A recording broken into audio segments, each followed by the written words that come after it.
ከዛ በኋላ የመጀመሪያ ፍቅር ታሪክን እንሰማለን የልጅነት ፍቅረኛውን በአጋጣሚ በተፈጠረ መራራቅ ነው ያጣት ከዛ በኋላ ግን በህይወት አጋጣሚ ያገኛታል ምን አይነት ጉዳዮች ተፈጠሩ የሚለውንም ይነግረናል ባለ ታሪካችን በነገራችን ላይ ዘማሪም ነው የመዝሙር የየትኛው እምነት ዘማሪ ነው ፕሮቴስታንት ኦርቶዶክስ እምነት ዘማሪም ነውና ስለዚህ ዘማሪም ነው መምህር ነው ባለብዙ ሙያ ባለቤት ነው ማለት ነው እንደዚህ አይነት ግለሰብ ነው ለማንኛውም እስቲ ታሪኩን እንደምንሰማው ተጨማሪ ነጥቦችን ወደ በኋላ በጣም ደስ ይላል ለማንኛውም ወደ ስሜ ሳምሶን ይባላል የተወለድኩት በደቡብ ምዕራብ ሸዋ ዞን በቀርሳ ማለማ ወረዳ አዳዲ ማርያም በምትባል ቦታ ነው ያው እንደማንኛውም ሰው የህይወት ታሪኬን ከዚህ በመቀጠል ሳቀርብ በመጀመሪያ 6ኛ ክፍል ተማሪ ሆኜ ያው ከ6ኛ ክፍል ነው የህይወት ታሪክ የሚጀምረው አጋጣሚ ተማሪ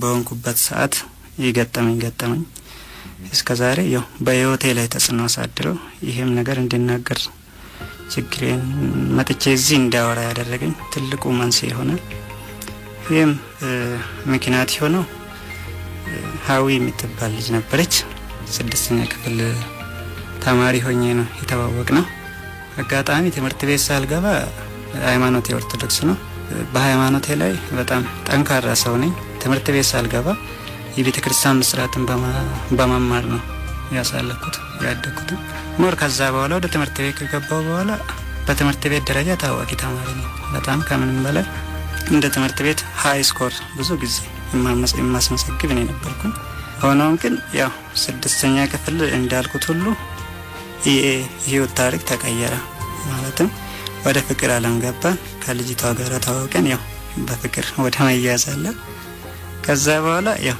ያለው የትምህርት እድል ፍላጎቴም ስለወይታም ይቀነሳ ነው የመጣው ለዚህ ትልቅ ምክንያት ሆነ ብዬ የምለው ምናልባት ያው በሳ ፍቅር በመያዝ ነው የምለው ነው የማንበት ግን ያው በዛን ሰዓት 6ኛ ክፍል ሆኜ ከሳ ተዋወቅ ከምንም በላይ መጀመሪያ ቤተክርስቲያንም ስለምንተዋወቅ በዛ ነው የተቀራረብነው ከተቀራረብን በኋላ ያው ጥያቄ ቀረብኩላት እሷም ይሄን ጥያቄ አምና ነበር የተቀበለችው ሆኖም ግን ወላጅ እናት አይደለችም እንጀራ እናት ነበረች ያለችው ያለውን ነገር ግልጽ ሆና ብዙ ጊዜም ታወራኛለች በጣም ብዙ የቸገራትን ነገሮች ሁሉ ስንነግረኝ በጣም ነበር የሚቆረቆረው ለሳ ከዛ እንደ ሄትና ወንድም ነበር አብረን የቆየነው የሚገርም ነገር ቤተሰብ ጋር አልፎ ተርፎ ማዘር እንደ ልጇ ነበር የምታያት እኛ በፍቅር ዓለም እንዳለን ወይም ደግሞ ከተፋቅረን እንዳለን አጣቀም ቤተሰብም አቀም የሚገርም ነገር ከዛ ያው ታሪክ ምናምን ለማዘር ስነግራት እሷም በቃ በጣም ነበር ያዘነችላት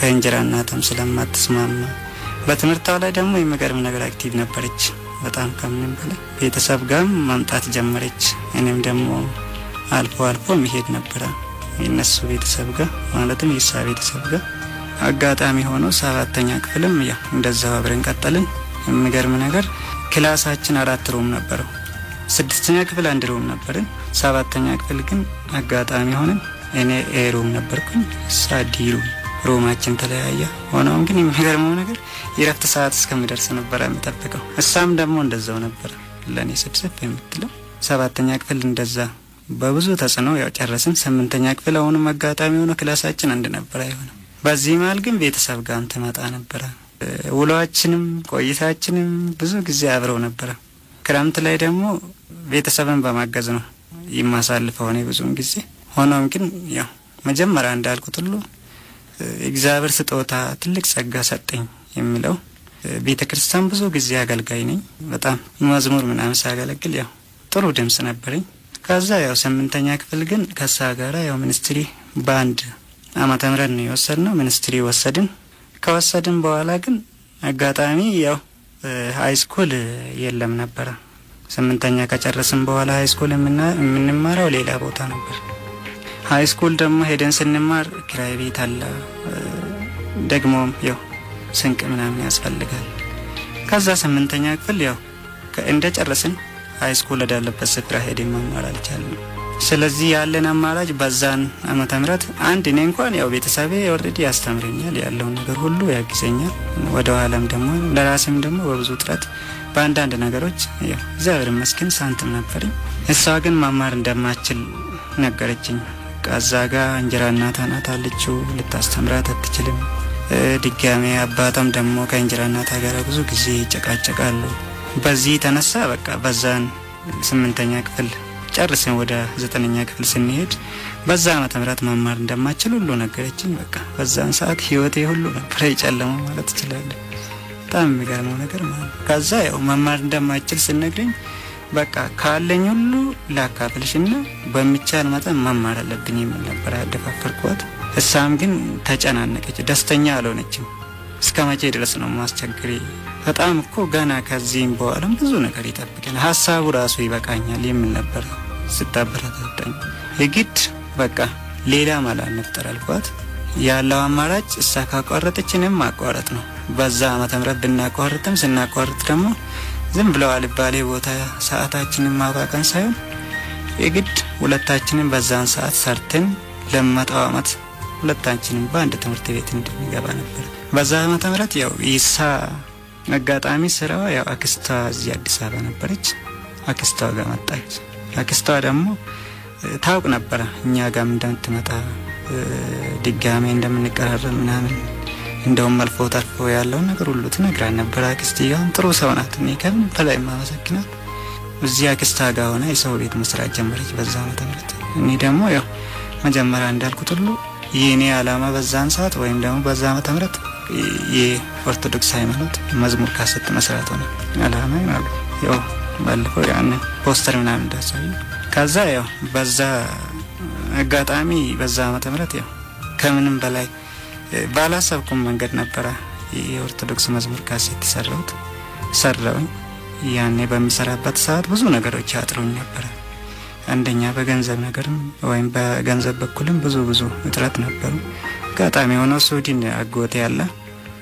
በጣም በቃ ችግሬን ነግሬው መቼም ማሳፍሮኛ አቅም ካሰት እንደሰራው ነው ነገርኩት አጋጣሚ ላይ ረፍት ሰማታ ብዙ ነገሮች የማጥሩኝ ሁሉ ባንድ ነበር ሸፈነልኝ ሄደ ያው አቀናባሪ ደግሞ ዘውዱ አማራ የሚባሉ ነበር አሁንም አሉ ከምንም በላይ ማመሰግናቸው ክራር ተጫዋች ናቸው በቃ እስከ መጨረሻ ካጠገብ ያልቀረው ስፖንሰር ምናምን እስከማገኝ ምናምን በቃ ያለው ነገር ሁሉ መስጠት ነግሬያቸው ከምንም በላይ እኔ እንጃ በጣም ነው የተጨናነቁልኝ እነሱ ያው አጋጣሚ ሰርቼ እንደጨረስኩ በዛ ዓመተ ምህረት በጥሩ ዋጋ ነው ተሸጠልኝ ስፖንሰርም እግዚአብሔር ይመስገን ተለው አገኘ ካሰቱ ተሸጣ የሚገርመው ነገር ከተሸጣ በኋላ በቃ 5 ሳንቲም ካላው አላጠፋው ከምንም በላይ በአይኔ ፊት ተደቅነው ያለው ምንድነው በቃ ለምመጣው ዓመት ትምህርታችን ስለምንቀጥል ይሄ ሳንቲም የት ያደርሰናል የሚለው ነበር አይኔ ደስ የሚለው ነገር ግን ያን ሳንቲም እንዳገኘው ወደ ባንክ ቤት ነበር ያስቀመጥኩት ከተጥኩት ማለት ነው ከዛም በኋላ ያው በመቀጠለው እንግዲህ 2003 ነው የሞነው 9ኛ ክፍል ገባ አንድ ሮም ነጋጣሚ በጥሩ ሁኔታ ዳና ሌቭል ላይ ነበር 9ኛ ክፍል ስንማር ማለት ነው እና ያው እኔም ዓላማ እንዳለኝ ታውቃለች ሳም ደግሞ ከምንም በላይ ዓላማ ሰው መሆኑን አምንበታለሁ ከምንም በላይ ከዛ ያው 9ኛ ክፍል ያው አንድ ክላስ ነበር እንዳልኩ ጨረስን ወደ 10ኛ አለፍን 10ኛ የተማረን ይያለን በፊትም ያው እንጀራ እናት አንጂ ወላጅ እናት አይለችም ነበር ያልኩት 2004 ላይ ግን አጋጣሚ ሆኖ 2004 ላይ አጋጣሚ ሆኖ አሁንም ወላጅ አባት አይሞታሉ አሁን እንደዛም ሆኖ ትንሽ ከብዙ ተጽዕኖ ስርም ይሆናል ያገዘዋት ያሉት ያው ወላጅ አባት አሉ ሳደም ለቤተሰብ ታላቅ ልጅ ነበረች የሚገርም ሁለት ወንድሞችና አንዲት አላት ታላቅ ልጅ እንደመሆኗ ሁሉ ያው በጣም ትራራታለች ብዙ ማርቃ ታስባለች ብዬ ነው የምገምተው 2004 ያው አባታ ከሞቱ በኋላ ትምህርታን ወደ ማቋረጥ ነበር የወሰነችው ግን እንድታቋርጥ አልፈለኩም ነበር ያው እኔም ባለው መጠን አበረታታት ወር ምናምን ከትምህርት ላይ ቆየች ከዛ ያው ተመለሰች ሳም ወደ ትምህርቷ 10ኛ ክፍል ሳናቋርጥ ያው ተፈተንን ማትሪክ ከተፈተንን በኋላ ያው ሪዛልት ቶሎ አልተነገረም ነበር በ2004 ትዝለኛል ናሲ 16 አካባቢ ነው እና ተፈትነን ከገባን በኋላ ያ ሁሉ ጭንቀት ምንድን ነበር 18 አመት አይሆን ንጠባ እንዴት ይሆን የኔስ እንዴት ይሆን የሚለው ነገር ነበር አንደኛ ያው ከምንም በላይ ይሄንን ምስጢር ማንም አቅም በኔ ቤተሰብ ደረጃ ማንም አንድ ወንድም ያለው አጋጣሚ ባንክ ላይ ነው ያለው የኔ ታላቅ ወንድም ነው። እህቶችም ደግሞ ከኔ ቀጥለዋል። እኔ አጋጣሚ በዚህ ዙሪያ ምስጢርን አንድ ቀን ማውጥቼ ተናግሬያለሁ። ግን ትልቅ ቦታ እንደምደርስ ዳና እንጀራ ላይ እንደምደርስ ተስፋ አላቸው ነበር። ከምንም በላይ ደግሞ ያምኑኛል፣ ታመናል ከቤተሰብ ዘንድ በጣም የምወደድ ነኝ። ከዛ ያው 2004 እንግዲህ ወደ ቀድሞ ታሪክ ልመለስና ያው ትምህርታችንን ያው እንዳልኩ ማትሪክ ተፈትነናል። ከዛ ያው ኢሳ 285 ነበር 2.85 ነበር ታቸው። የኔ ደግሞ በጣም የሚገርመው በ2003 ፓስ ማርክ ትዝ ይለኛል 2.43 ነበር የወንዶች። ለኔ ግን ያው 2.43 ነበር የመጣው። እኔ ቀሩ ማለት ነው ወደ ሪፓል ገባሁኝ። ከዛ በኋላ ግን ለኔ ነበር ከምንም በላይ ሳስጋትና ሐሳብ ምንድነው ከዚህ በኋላ ምን እናደርገው? አንቺንስ ምን አማራጭ ነው የምጠብቅሽ? ምን አይነት አድቫንቴጅ ነው ለወደፊት የሚኖርሽ? እንዴትስ ነው የምትቀጥይው? እንዴት ትማራለሽ የሚለው ነበር የተጨነቅኩት። እኔ ከኔ ስር ነጥቡ የመቅራቱ ጉዳይ ምንም መስለው አልተሰማኝ አልታየኝ። አጋጣሚ ሆኖ ሳይግን አይ ካሁን በኋላ ቀጥያለሁ ማለት ነው። በየትኛውም ሴክተር ላይ ማስተዋወቅ ከወጣ ያው ይወዳደራሉ የሚል ነው ሐሳባ። አይ እንደዛ ካልሽ ያው እኔም በቃ ንጤቤ ካሳለፈኝ ይወዳደራሉ የሚል ነገር አብረን ያው ሐሳብ ተለዋወጥን። ያው በአንድ ሐሳብ ተስማማ። አጋጣሚ ሆኖ ሄልዝ ሴንተር ማስታወቂያ ወጣ።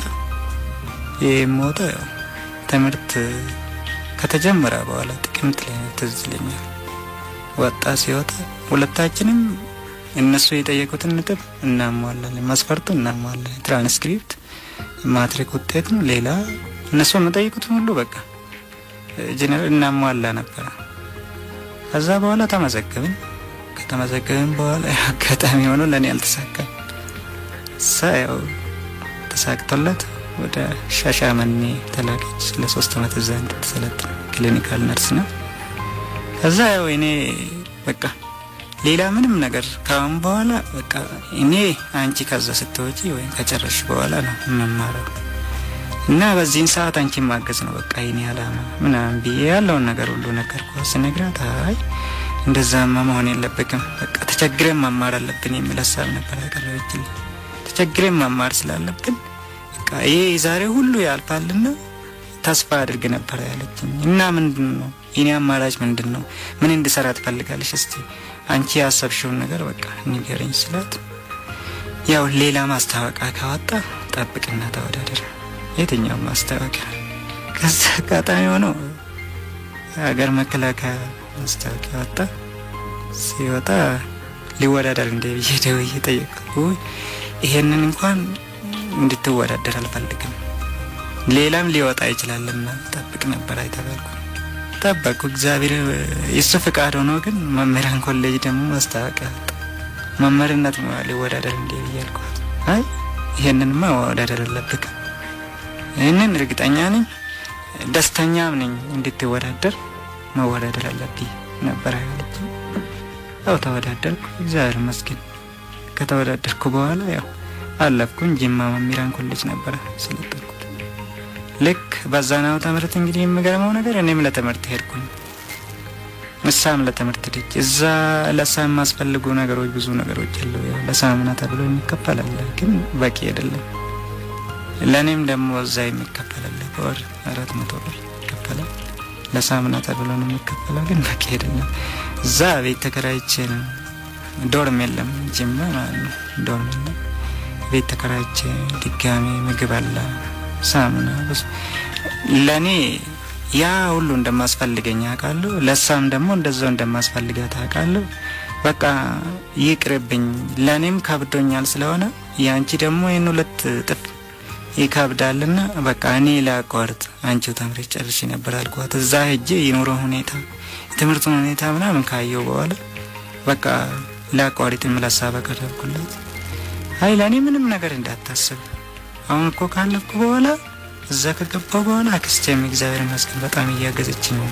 ብርም ይላከችልኝ። አላመንኩም የሚገርመው ነገር ላለማመን ስል ስደውልላት ማለት ነው በቃ ሳንቲም እንዳሌላትና እንዳላት ለማወቅ መስኮል ነበር ማረግላት ካሌላት ኮኒ በቃ ነበር ምልከው በቃ እንዳሌላት አቃለው ሳንቲም እኔ በድምጽም ደሞ ተጨናንቃ ምናምን ስትናገር ከምንም በላይ ነበር የማቅባት ግን እኔን ላለማስጨነቅ ስል ብዙዎች ነገሮች አንገታ እንደፍታ ነበር የምታልፈው እኔ ደሞ እንደዛ እንድትጨነቅ ስላልፈለኩ በቃ የኑሮ ሁኔታ ዛማስ ፈልገኝ ነገር ሁሉ እንዳለ ለቤተሰብ ነበር የምናገረው በየወር ብር እንድልኩልኝ ማለት ነው እዛም መከፈለኝ እና ብር ነው ክራይ ቤት ራሱ 400 ብር ነው ሌላ ነገር ግን በጣም ከምንም በላይ ያስቸገረኝ ትቼ ለማጣ ነው ምናምን ለቤተሰብ ስነግር የምስጥር ነው እንግዲህ መጀመሪያ እንዳልኩት አቁም እነሱ በቃ አንድታው አይፈልጉም የሚገርመው ነገር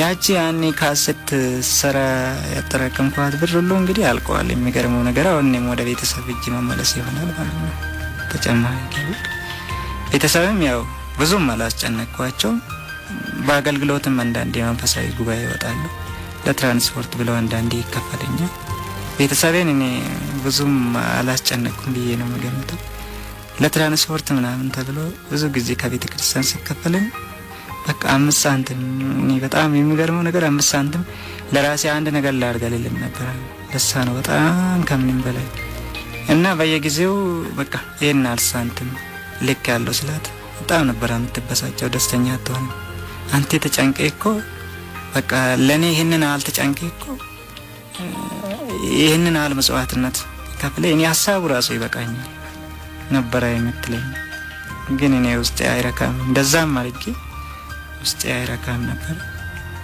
ያው እንግዲህ እግዚአብሔር ያለው ሁሉ ይሆናል አንድ አመት ነው ያው ባንድ ዘመን ጨርሰን 2007 ወጣን ያው ከወጣን በኋላ ግን የሚገርመው ነገር ህይወት ሁሉ ነበር የተበላሸው ማለትም የኔ ህይወትም ምናልባት የሳ ህይወትም እንግዲህ በእግዚአብሔር ዘንድ በጣም ከባድ ነገር ነበር የሆነው የተገናኘው እንደኛ ያው ወደ ፍቅር ከገባን በኋላ ቃልን በማላችን ነበር ያ ሁሉ ግን ተረሳ ጨርሰን ከወጣን በኋላ ስትመደብ ምዕራብ ሸዋ ነበር ተመደበች ወደ አምቦ ማለት ነው እኔ ደግሞ ከዛ ጨርሼ እንደወጣው እዛው ጅማ ዞን ዚግሞ ወረዳ ተባል ወጣ እዛ ነበር የተመደብኩኝ በቃ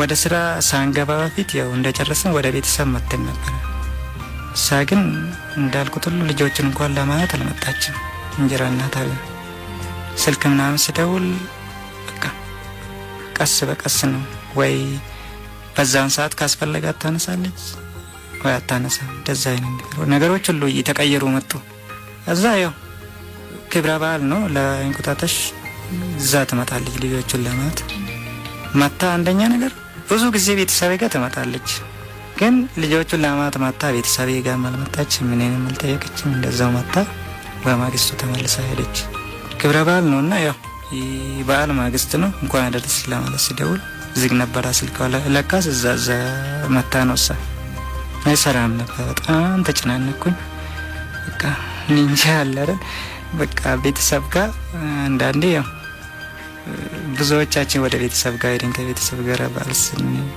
አከብር መቼም ደስተኛ ሆኖ ነው ማሳልፈው እኔ ግን አይደለም በዛን ሰዓት ያው ኖርማሊ ቆሞ የሚሄድ ሰው ዳና ነው ማለት አንችልም እኔ ግን ዳና ነበርኩኝ ነገር ሁሉ ከባድ ነው ከዛ ያከስተያውን ስልክ ደግሞ የቤት ስልክ ነበር ደውዬ ስጠይቃራ እዛ እኮ መጣለች እናንተ ጋር ለመጣችም እንዲያልደረሰችም እንደና ለሳ ግን የሚገርመው ነገር ደረስኩ እንኳን ብላ አልደወለችላት እሷን ተጨናነቀች በዚህ ነው እና ደምን ሆና ነው ብዬ በጣም አሰብኩኝ ከዛ አጋጣሚ ሆኖ 30 ደቂቃ እንደዚህ ነው ማስከደው ሰዓት ግማሽ ቤተሰቦቿ እዛ ሄድኩኝ በዓል ማግስት ነው ሄድኩኝ ሲሄድ ጣት ማለዳ 12 ሰዓት ላይ ወጣ ትራንስፖርት ተታ አስፋልት ላይ ናት ይተፈቀ ሄድኩና ልጆቹንም ሰላም ብዬ ከዛ ወይል መጣችም እንደና መስላት ማታ ነበረች ሄዳለች አለኝ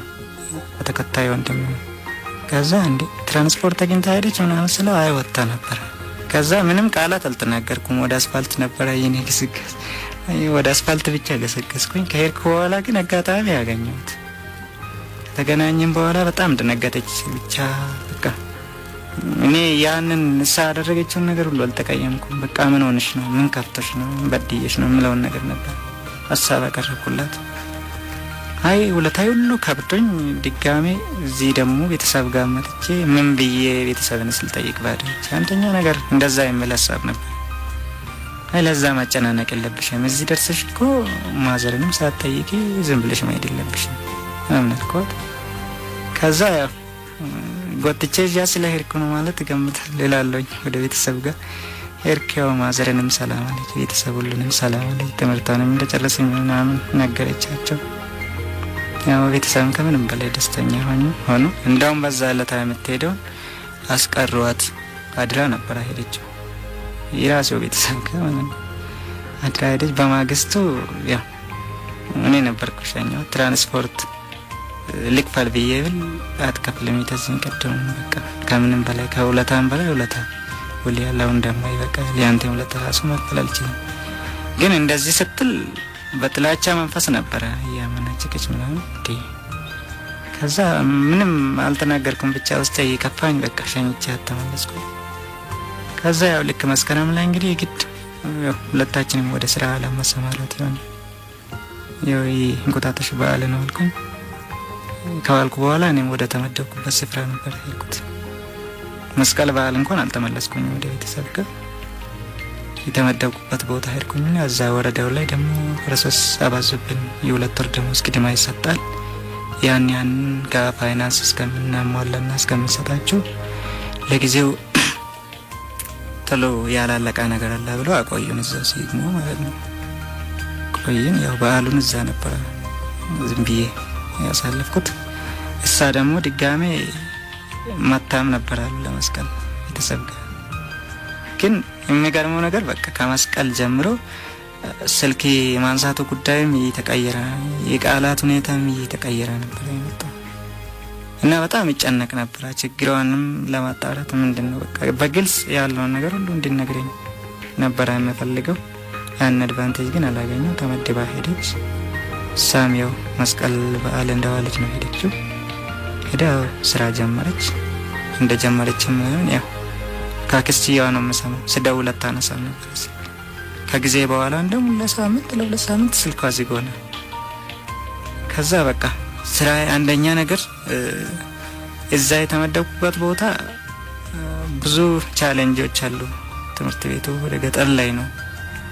ብዙ ለሰው ልጅ ማስፈልጉ ነገሮች ሁሉ የተሟላ ነገር የሚገኝበት ቦታ ነበር። አንደኛ በዛ በሳጫለሁ። ሁለተኛ ደግሞ ያው ከቤተሰብ ሁሉ ራቅ ብዬ ሄድኩ የሚለው አጋጣሚ ቢኖር ይሄ ነበር። ድጋሜ ደግሞ የሳን ድምጽ በማጣቴ በቃ ከምንም በላይ ነበር የተረበሽኩት። በቃ ልክ ከሳምንት እና ሁለት ሳምንት ምናምን ከቆየው በኋላ በቃ ድምጿን ምናምን ሳጣ የኔ ጭንቀት የሳ ሀሳብ እንጂ በቃ አሁን ወደ ስራ አላማ እየገባን ነው። የማስፈልጉትን ነገሮች ሁሉ ተቀብዬ ክላስ የተመደበልኝን ክላስ ተረክቤ እንደዛ አይነት ዝግጁ እንግዲህ አንድ መምህር ያው የታወቀ ነው። መምህር ማለት ያው በመጀመሪያ ደረጃ ያው ሁሉ ግን በኔ ጋር ነበረም ጭንቀቴ ሌላ ነበር እና ከራሴ ዳይሬክተር ጋር ተጣላውኝ። ቃል ተስማማኝ ተቸሌን አይ ተረጋጋ፣ እኛም እኮ እንዲው ነበርን ጀመራ እንደመጣን እኮ እንዲው ከዛ እኛም እንደመጣን እኮ ብዙ ችግርን አይተናል እና ብዙ ነገር አይተናል። ይካብዳል በቃ ያለው ነገር ሁሉ ደግሞ ጸባይ ምናምን መጀመሪያ እንዳይርቁ ቀን አልሆነለትም። በዛ የተነሳ ነስም ብዙ መስጥራትን ጎርግሮ አውጥቼ እንድነግረው ምናምን ያደረገኝ። በጣም አዘና፣ ከምንም በላይ ተከፋ። አይዞህ በቃ ተረጋጋ፣ ሁሉም ነገር ለበጎ ነው፣ እንደዛ አይደለም ምናምን አለ። እኔ ከምንም በላይ የማመሰግነው ነገር ቢሆን አባት ልጁን ይመክራል። እኔ እንደ አባት አድርጎ ነው ይመክረኝ።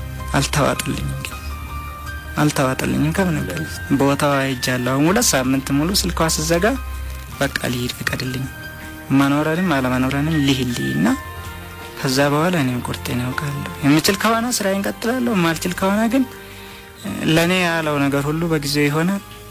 በቃ ሄጄ ብቻ ልጠይቅና ልምጣ ነበር ያልኩት። ቀደም ሲል እንግዲህ በቀረበው የፍቅር ታሪክ ላይ ክፍል 1 ላይ ምናልባት ስራው አካባቢ ወይንም ደግሞ በሌሎች ማህበራዊ ህይወቶች ላይ እሷን ካጣ ወይ ከሷ ከራቀ በኋላ ትንሽ ብዙ ነገሮች መንገጫገጭ የበዛባቸው ናቸው የሆኑትና ያለው አማራጭ ከስራ አካባቢ ከሚገኙ ግለሰቦች ወይ ካላፊዎቹ ጋር ተነጋግሮ እንግዲህ እሷን ፍለጋ መውጣት ነው። ያገኛት ይሆናል። በምን አይነት ሁኔታ ውስጥስ ሊያገኛት ይችላል? ብዙ ነገሮች ሊነሱ ይችላሉ። ጠቅለል አድርገን ግን እሱ ያጋጠሙት ነገሮችን ከሰማን በኋላ በክፍል 2 ጠቅለል አድርገን ሐሳቦችን የምናነሳ ይሆናል ማለት ነው። በተወሰነ የሚያስተምሩ ነገሮች አሉት። ከድሮ ጀምሮ ወይ ከልጅነቱ ጀምሮ የሚያፈቅራት ልጅ ናት።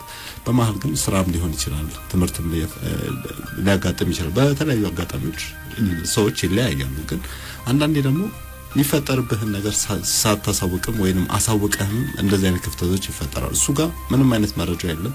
የት ኑር፣ ምን አይነት ህይወት ውስጥ ኑር፣ ምንም የሚያውቀው ነገር የለም። አንዳንዴ እንደዚህ ከመሬት ተነስቶ ነገሮች እልም ሲሉበት ጥፍት ሲሉበት ለዛ ነገር ወይንም ከዛ ሰው ከመራቅ ባለፈ ማንም ሰው ሲሆን አይደለም የምትወዳት ፍቅረኛ ማንም ሰው ሲሆን እንዲህ ከመሬት ተነስቶ ሲጠፋብህ ብዙ ነገሮች ያስጨንቁሃልና እሱ ጋር የተፈጠሩ ነገሮች አሉ። ለማንኛውም ግን የሥራ ኃላፊውን አስፈቅዶ እሷን ፍለጋ ወጥቷል። ምን አይነት ነገር ያጋጥመዋል? በክፍል 2 የፍቅር ታሪክ አብረን የምንሰማው ይሆናል። እሷን ፍለጋ ወጥቷል። ያገኛት ይሆን ወይስ አያገኛትም? ካገኛትስ ምን ይፈጠራል? በክፍል 2 የፍቅር ታሪክ አስደምጠን የምንመለስ ይሆናል። ከዛ በፊት ግን ሙዚቃውን የፊ ስለው ግን በጣም የሚገርመው ነገር ያው 1 ሳምንት ወይ 2 ሳምንት ያህል ነው የፈጀሁት። ለ3 ቀን ነበር አይፈቀደልኝ እሱ ድረስና ና ብቻ ለ3 ቀን ተፈቀደልኝ። ትዝ ይለኛል ቀኑ ቅዳሜ ነበር። ቅዳሜ ከጅማ ተነስቼ አዲስ አበባ መጣና አዲስ አበባ መጀመሪያ ክስቲያውን አነጋግራለሁ። ያለውን ነገር ከሳይ ሰማና ቦታውን ምናምን ደግሞ ነግራኝ ነው። የሚገርመው ነገር የተመደበችበትን ጤና ጣቢያ ምናምን ነግራኛለች። ከዛ ያው ቅዳሜ ለታ አርብ ነበር ትኬት ቆርጬ ማደር ያለብኝ። ቅዳሜ ለታ ትኬቱን ልቆርጥ አልደረስኩኝም። ከሲግሞ ተነስቼ እዛ ዋና ጅማ ከተማው ለመሄድ 1 ቀን ፈጀው። እሁድ ለታ እዛ አደርኩኝ። ትኬት ከቆረጥኩ በኋላ ዳይሬክት ግን አዲስ አበባ ነበር የመጣሁት። አዲስ አበባ መጣሁ። ቤቷ ምናምን ደግሞ አላውቅም። ያክስቲዋን የሚገርም ነገር በስልክ ነው እንዲህ ያለ ቦታ ነው ያለሁት አሁን ብዬ ደወልኩላት። መጣች፣ ወሰደችኝ። ይሳ ልጅ ደግሞ አለ ነበር። አጋጣሚ 2 ልጆች አላት። አንደኛ ልጇ ሹፌር ነው፣ ይሱ ተከታይ ደግሞ ተማሪ ነበር። ያለው ምስጢር ሁሉ አክስቲዋ ትነግራቸዋለች፣ እነሱም ያውቃሉ። እና እንዴት ነው ምን ሆኔ ነው ምናምን ብሎ ስሉኝ ያለው ነገር ሁሉ በቃ በግልጽ ነበር የነገርኳቸው። ከዛ እስከ አምቦ ሄድኩኝ። ከአምቦ የተወሰነ መንገድ አለው ሄድኩኝ። ከሄድኩ በኋላ በቃ በመዞር ነው አሳለፍኩት። ጤና ጣቢያውን በጥየቃ ላገኝ አልቻልኩኝ። 3 ቦታ ነው ያለው፣ ይራራቃሉ። ከ3 ቦታ ሄድኩኝ። ስሄድ በጣም የሚገርመው ነገር ናይት እሷ ነበረች የምትሰራ። አጋጣሚ ቀን የምትሰራ ቢሆን አላገኛትም። ከዛ ሄድኩኝ። እዛ ደረስኩና ጤና ጣቢያው ምናምን ስጠይቅ ይሄ ነው ምናምን ተባልኩኝ። ከሄድኩ በኋላ ያው አዳሪ ህፃናት ብያለሁ። 3 ናቸው አዳሪዎቹ። አንደኛው ስጠይቅ ደነገጣ። ምን ሆነ ምናምን አለኝ። ከዛ አይ ዘመን ምናምን የሚገርመው ነገር ከምን በላይ እግዚአብሔር አደለኝ የሚለው ደግሞ በጣም እታገሳለሁ፣ ትግስተኛ ነኝ። ለካ በቃ አጋጣሚ ሆኖ ለካ እዛ ኮሌጅ አብረው እየተማሩ ከዛ ሲወጡ አጋጣሚ ያው ምድባቸው መንድ ቦታ ይሆናል። እዛ ለ3 አመታት ለካ ከሱ ጋር ነው ቆይቼው ያን ሁሉ ምንም ማቀው ነገር የለኝም። የሚገርመው ነገር አልፎ እንኳን እኔ ስልክ እንኳን ስደውል የማይነሳበት ምክንያት ያ ነው። እኔ ከምንም በላይ ነበር አይማምናት። ከዛ ያው ምናምን ስለኝ በቃ ዘመድ እንደሆንኩ ምናምን ነገርኩት። ከዛ ስነግረው በቃ አላመነም። በጣም ተደናገጠ። ደግሞ ነግረዋለች ጓደኛ ምናምን እንዳላት ነግረዋለች። ያንን ሁሉ ግን አምነው አውቆ ነው የገባበት። ቃስም እኮ እንደዛ ነው። እዛ ብዙ ነገር ብዙ ሂደትን ደግሞ ማመሮ ነው ምናምን ብሎ ነው ያሳመነኝ። እና ከዛ ጠራልኝ። በቃ እየተጨናነቀ ስመጣ በቃ እጃ ምናምን ይንቀጠቀጣል፣ ግራ በቃ ኒንጃ። ከዛ በቃ እንዲሁ ገባኝ። እና ምን ሆነሽ ነው ያምሽ ነበር እንዴ ነው ሁኔታውን በቃ ሀገሩን አልተስማማሽም ወይስ ምን ሆነሽ ነው? አሜን ይምላሳ በጭራሽ በአእምሮ የማልመጣ የሚገርመው ነገር ከዛ ያው በቃ እኔ ምንም አልሆንኩም። ሳይ ብቻ ደነገጥኩ። እንዴት መጣ የሚለው ነገር ከምንም በላይ አስደንግጦኝ ነው። ከዛ ያው እኔ አንዳንዴ እግዚአብሔር መቼም ይሄዋን አይጥልምና ያው እዛኛው ወደ ቤታቸው ነበር አይደቸው የቤት ሲሄድ የሚገርመው ነገር በቃ በአጋጣሚ በድንገት ነው ሄድኩት ስለሆነ ፎቶ በምርቃት ላይ የተነሱት ምናምን አብረው በቅንብር ተነስቶ በመስታወት ምናምን የቤት ውስጥ አለ። ልክ እንደገባች ማብራት አላጠፋችም አላበራችም። ቤቱ ጨለማ ነው። እንደገባች ያ ነገር ትዝ ብለዋታል። ፎቶን ለማውረድ ነበር አይወጣችው። ቤት ደግሞ ጫማ ምናምን ውስጥ ሳይገቡ ወደ ምኖርበት ቤት ሳይገቡ በረንዳ ላይ ነበር አይማፈልኩት። እና ካርቶን ነገር አለ የብዙ የወንዶች ጫማ የሴቶች ጫማ ምናምን አንድ ላይ አለ። እዛ ያው ገባሁኝ። ሲገባ እንዳልኩ ሁሉ ማብራት ሳታበራ እሱን ለማውረድ ነበር አጥረታ እና ያው ልክ እንዳወረደች አላዘችው። ወደቃ ካይጃ ማስተዋት ነው በትንትና ለቤት ውስጥ እንዴ ምንድነው መሰበሪው ምንድነው የተሰበረው? እናትሽ ወይ ሞባይል አብራትኝ ምናምን አልኳት። ከዛ አይ ለዛ ሞባይል ማብራቱን አጥቼበት ሳይሆን ስዊቹ ያው ቅርብ ቦታ ላይ ስላለ አበራለሁ ብዬ ነው አለችኝ። ያው ምንም አልተናገርኩኝ። እሺ ብዬ ብቻ ነበር እስከምታበራ ቆየሁት። ያው ካበራች በኋላ ግን የሆነው ነገር ሁሉ ሌላ ነበር። እኔ ማስተዋት ብርጭቆ ነገር ምናምን ነው የተሰበረባት ብዬ ማስተዋቱ ምናምን ያው ግድ ከመሬት ለቃቀምኩኝ። ዳር ምናምን ሳይ ፎቶ ማስተዋት አላል እሱ ነው። ከዛ ወደ መሬት ደግሞ ተደፍቶ ነበር። ፖስተር ነገር ነው ብዬ አነሳሁኝ። ቃያኔ ቆማ ቀረች። ፖስተሩ ምናምን አየሁ። ሳያው ከሱ ጋር የተነሳችው ነው። በቃ እነኛ ሀሳብ እንደነገጠች እሱ አልሰማም። እንግዲህ ያለው ነገር ጋጣሚ እንዳልኩ እሱ ማዳሪ ነበር። ከዛ በኋላ አይ እኔ እዚህ ቤት አላድርም እንግዲህ ፈራውኝ። በጣም የሚገርመው ነገር ስቲል እስከዚህ ሁሉ የማሄዱ ጉዳይ እንጃ ያው የኔ በተለይ እኔ በጣም የሚገርመኝ ነገርና የማዝነው በውስጤ የማዝነው ነገር ቢኖር ቤተሰብ እዛ ጋር ለስራ ሄደዋል። በቃ ተመድበው ወደ ስራ ሄደዋል የሚለው ሐሳብ ነው የማስበው እንጂ እንዲህ ያለ ቦታ ሄዶ ልጄ እንደዚህ አይነት ጉዳት እንዲሆናል የሚል ነገር እኔ እንደዛ እኔ እንጃ። በዛን ሰዓት አንዳንድ ጊዜ ያው እንዳልኩ ሁሉ ተከትለው በመጣ ኖሮ ወይ ይገለኛል ምንም በማላቀው ነገር የመሞቱ ጉዳይ ይመጣል ማለት ነው። ከዛ እኔ እዚህ አላድርም ያው እኔ ይቅርታ አድርግልኝና በቃ ምንም ደስ አላለኝም። እንግዲህ አትናደጅብኝ አትዘኝብኝ እዚህ አላድርም ምናምን አልኳት። እኔ የሚገርመው ነገር ግን ያ ሁሉ ሆኖ ከምንም በላይ ከሱ ጋር ላይፍ ጀምሮ እኔን የመውደዱ ጉዳይ ከሳል ተለየ። በጣም ተወደኛለች። እኔ ከምንም በላይ ተወደኛለች ብዬ የማስበው ነገር አታድርም። እሺ ምን ላድርግ? የት ነው የምታድረው? በቃ እኔ ፈለኩበት ቦታ ሄጄ አድራለሁ። አላሽን ባይኔ ካየሽ በቃ ይበቃኛል። ሌላ ነገር ሁሉ ምንም አላነሳውባትም። ፎቶ የማን ነው ከየት ነው የመጣው የሚለው ነገር ሁሉ አላነሳውባትም። አይ ባይኔ ብቻ ካየሽ በቂ ነው። በቃ ሌላ ቦታ ሄጄ ነው የማድረው። በጣም የሚገርም ነገር ግን እዛ ባለበት ቦታ ላይ ጤና ጣቢያው ባለበት ቦታ ላይ ትንሽ ከተማ ነው። አልጋ ቤት የለም። ቀለምኛ አድራለሁ የሚለው ነበር አይወሰንኩት። ከዛ እሺ ምናምን አለችኝ። ተስማማች። አንተ የርክበት አብሬ ከሄድና አድራለሁ እንጂ በቃ እንደዚህማ አልሸኘኝ ምናምን ይደርም ብላ አጨናንቃኝ ነበር። አላደረም ብዬ ነው ያልኩት። ከዛ ወጣው። እሺ የት ነው የምትሄደው ምናምን ስትል እዚሁ ሰፈር ላይ በቃ ለምኜ አድራለሁ። እዚህ ሰፈር ላይማ ለምን ያታድርም? እሺ አንዲ የኔ ጓደኛ አለች እሷ ጋር ሄድና አይደር አሁን እደውልላታለሁ። በቃ እሷ ቤት ሄድና እዛ አይደር እኔ ማንንም አልፈልግም። በቃ ማን የትም ሄጄ አላድርም። ይለምንና አድራለሁ። በቃ ያንቺ ጓደኛ ጋር ሄዶ ማደር ለምን አስፈልገኝ? ማደር ከሆነ አንቺ ጋር ማደር አይሻለኝም ምናምን ስላት ተጨናነቀች። እሷም ከዛ ያው ከኔ ጋር ነበር ጉዞ ይቀጥልችው። በቃ እኔ ለምኜ የማድርበት ቦታ ድረስ ማለት ነው።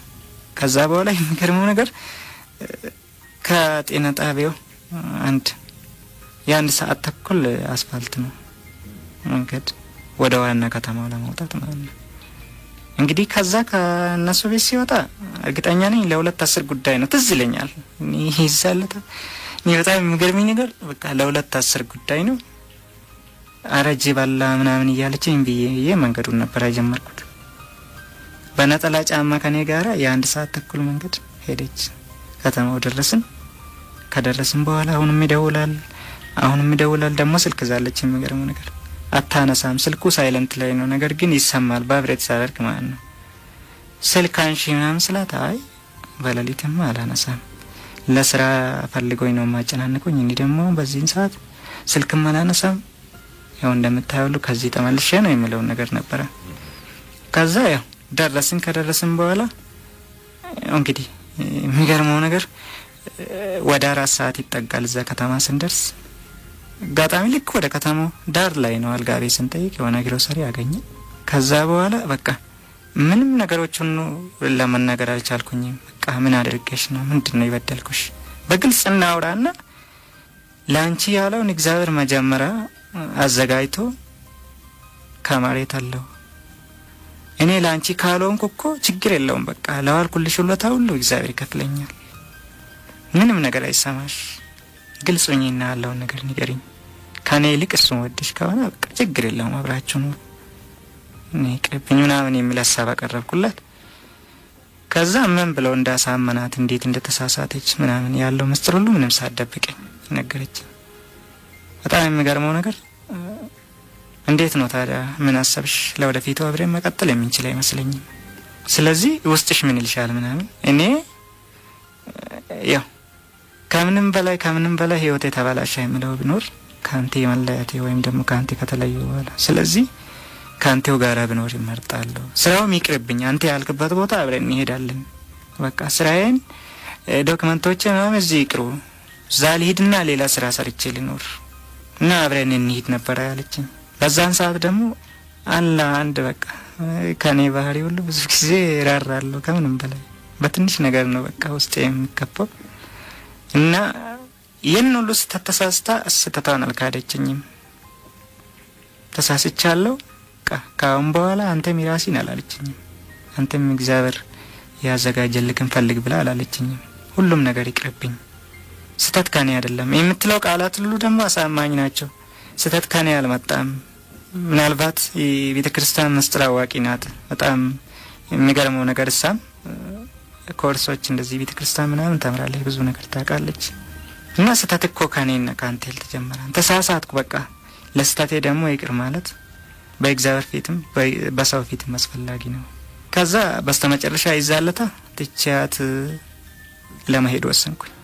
ትቻት ለመሄድ አንቺም ተመለሺ፣ እግዚአብሔር እዚህ ላይ አድርሶሻል፣ እግዚአብሔር የተመሰገነ። ከዛ ሁሉ ችግር አውጥተሻል፣ ስራሽን ቀጢ፣ ለኔም እግዚአብሔር ያለውን በይለተ ቀኑ ያዘጋጅልኛል። እና እንደዛው በቃ እያለቀሰችብኝ ምናምን ወደ አዲስ አበባ መጣ።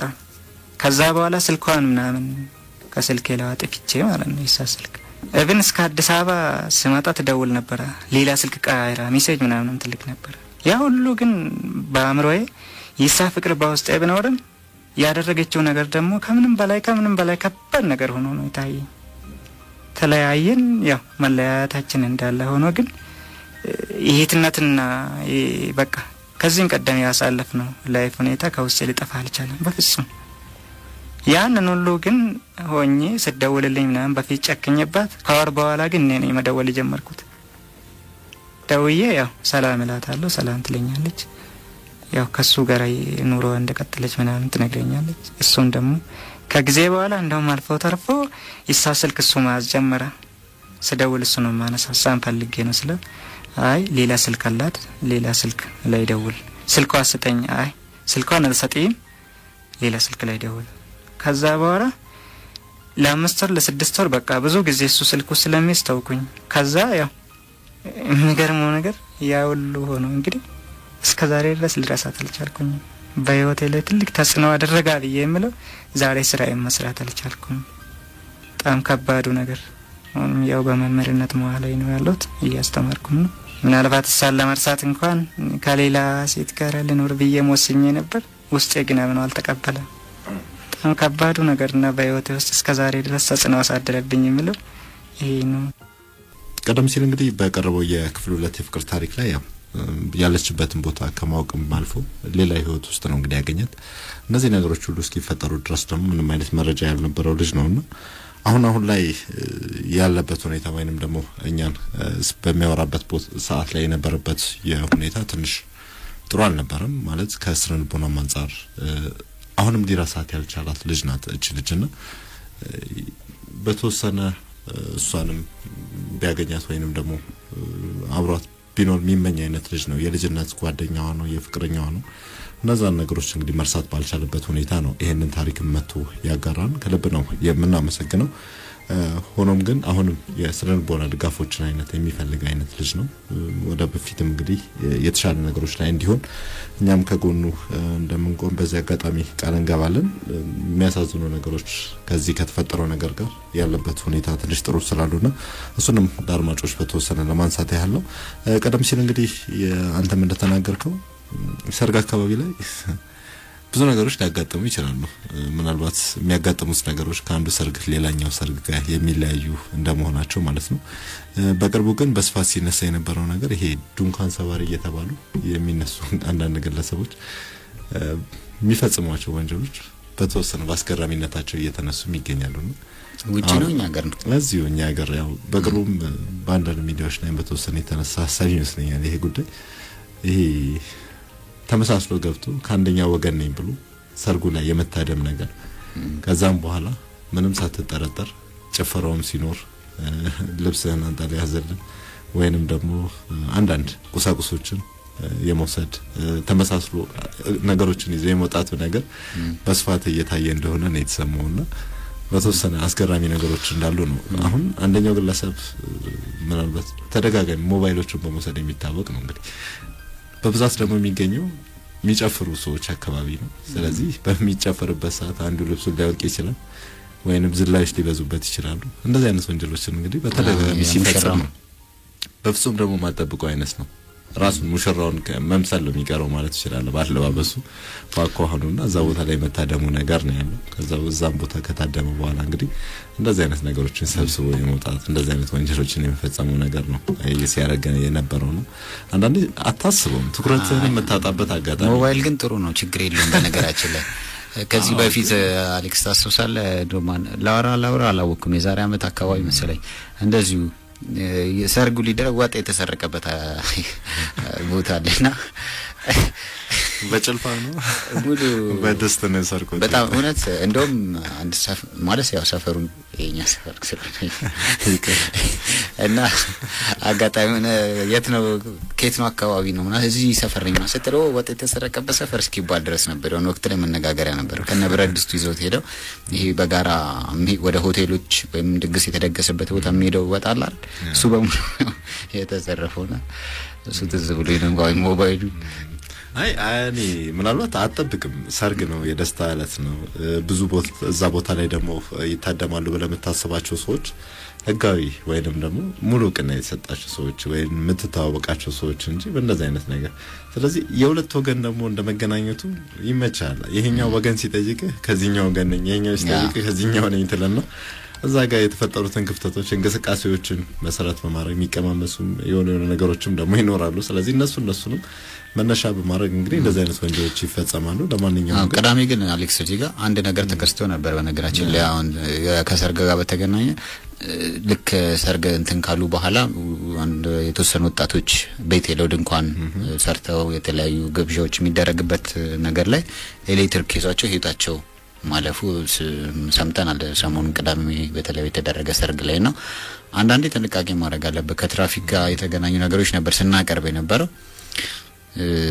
አሁን ደግሞ እንደዚህ አይነት ጉዳዮችን ሰምተን ነበርና ሰርግ ወቅት ላይ እንግዲህ ሌብነቱ አደጋው ከደስታው በተጨማሪ አሁን አስበው እነዚህ ሰዎች ወንድ የቅርብ ሰዎች ናቸውና ሙሉ ለሙሉ ሰርግ ወደ ሌላ ነገር ተቀየረ ማለት ነው። እኔ አንድ ማስታወሰው ምናልባት ይሄ ስጨፍር ስዘፍን ሽልማቱ የመብዛቱ ነገር አለ። አረንጓዴው ከዛም ከዚህም ግንባር እስኪያብጥ ድረስ ሊለጣጠፍብህ ይችላልና ሰብሳቢ አለ ተቃላ ሆን ብሎ ከስር አስታውሳለሁ ይሄንን ወንጀል ሲፈጽም ነበር መጨረሻ ላይ ግን ይሄንን ወንጀለኛ ራሱ ሙሽራው ነበር ያዘው ነው በጣም በሚገርም ማስታወሰው ሰርግ ነው እንደዚህ አይነት ከሙሽሮቹ የበለጠ በነገራችን ላይ ሰርግ ላይ እስክስታ በሚጨፈርበት ሰዓት ላይ ሽልማቶች የተለመዱ ናቸውና ያው እንዳልከው ይለጥፉታል መተውና አንዳንድ በጣም በደንብ እየጨፈሩ ማንንም ይሸልማቸው የለም በዚህ ሰዓት ጓደኛ ወይም የተለያዩ ነገሮች ይተቀሳል አነሳሽ የሚባል ነገር አለ አይደል መጥቶ አንደኛው ሲል ይሄ እሱ ከሸለመው አበሻ ደግሞ የራሱ ዋዳል እኔም ልከተለ ያለ ልጅ ላይ ያዘምበታል $100 ብርና እንደዚህ አይነት ነገሮችም አለ ለማንኛውም ግን ከሰርግ ጋር የገጠማችሁም ነገር ካለ ሰሞኑን ብዙ ሰዎች እየታደሙ ስለሆነ ሙዚቃውን የተወሰነ